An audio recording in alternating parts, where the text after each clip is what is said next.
தினமொரு வசனம். மத்தேயு 11வது அதிகாரம் வசனம் 28, 29. வருத்தப்பட்டு பாரஞ்சுமக்கிறவர்களே, நீங்கள் எல்லாரும் என்னிடத்தில் வாருங்கள், நான் உங்களுக்கு இளைப்பாறுதல் தருவேன்.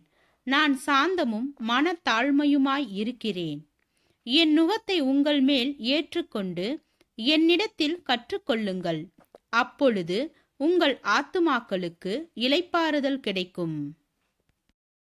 சிறந்த ஒரு வாழ்க்கை முறை வாழ்வது தொடர்பாக ஒரு குரு பல மாணவர்களுக்கு போதித்துக் கொண்டிருந்தார். ஆனால் எவ்வளவோ போதனைகளை அவர்கள் கேட்ட பின்பும் அவர்களிடம் அவர் எதிர்பார்த்த உயர்ந்த வாழ்க்கை முறை ஏற்படவில்லை.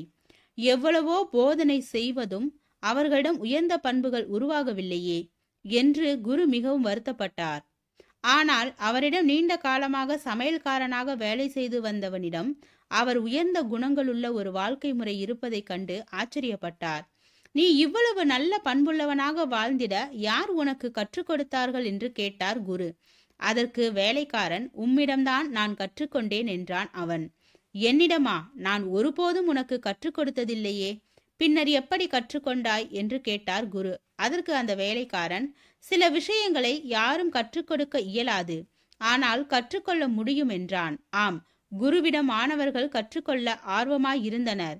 ஆனால் கற்றவைகளினால் மாறுதல்கள் ஏற்படவில்லை. அதே வேளையில் அந்த வேலைக்காரன் குருவின் வாழ்க்கை முறையினால் தாக்கம் பெற்று தனக்குள் மாற்றம் கண்டான். போதனைகள் தேவை, உபதேசங்கள் தேவை.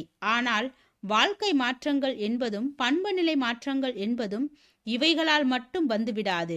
கிறிஸ்தவ போதனைகள் அல்ல, கிறிஸ்துவோடுள்ள ஐக்கியம்தான் உள்ளான மாற்றங்களுக்கு வழிவகுக்கும். இயேசு கிறிஸ்து போதனைகளை மட்டும் நமக்கு தரவில்லை, அவர் தம்முடைய உறவையும் ஐக்கியத்தையும் நாம் பெற்றுக்கொள்ள அழைக்கின்றார். அவரோடு நெருங்கி வாழ்கின்ற ஒரு ஆவிக்குரிய அனுபவத்தை தேடும் போதுதான் மனநிலைகளிலும் குணநிலைகளிலும் நாம் மாற்றம் பெற்று இயேசுவை போன்றதொரு உயர்ந்த பண்பின் வாழ்க்கைக்கு வந்து சேர முடியும்.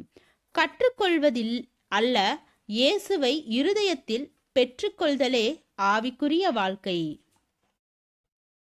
ஜெபம். தேவனுக்கு ஸ்தோத்திரம். தேவனே, நாங்கள் எங்களுடைய வாழ்க்கையில் தேவனுக்கு பிரியமான, உத்தமமான, உண்மையுள்ள மனிதனாக வாழ கிருபை பாராட்டும். ஆமீன்.